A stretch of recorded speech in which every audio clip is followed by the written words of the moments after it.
大家好，我是谢雷，是金子，怀孕准3个月了，今天去建卡，预产期7月18号。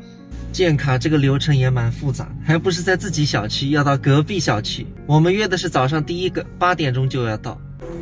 金昌街道便民服务中心，这里的社区医院大得不得了。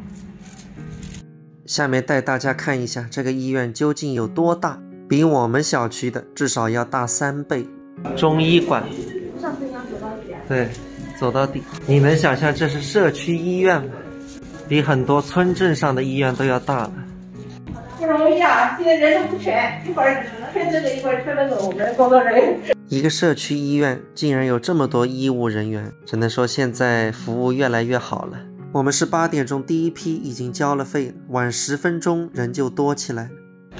现在来做 B 超了，化验科 B 超检查，放射科。你等一下吧，医生在那边拿点物资。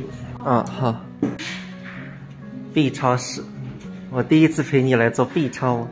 镜子已经进去了，真的是要感谢国家，我们老百姓在社区里就能有这么好的医疗服务，家属只能在外面等，不能进去。我本来还想看看 B 超照出来的小孩呢，真的是太方便了。我记得镜子刚怀孕的时候去妇儿院、3甲医院做了一个抽血，当时那个检查用了整整1个上午，排队就排了3个小时。但是社区医院都不用排队，过来就直接做了，就怕挺着个肚子去医院排队。早上 B 超做完了，建卡完成了3/4，但是这里说还缺一个东西，要去居委会办一个生育登记服务证。现在到2村来办这个生育什么表格，生育登记表。Later， 2村白跑一趟，户口本、身份证、结婚证我们都带齐了，结果还要带个房产证，因为我的户口在我爸妈家，镜子的户口还在平望，所以这里的工作人员说没有办法证明我们是住在这里，所以现在我要走回家拿房产证，走回来20分钟。哎，朋友们，真的是忙了一天，这个事情还没有忙好。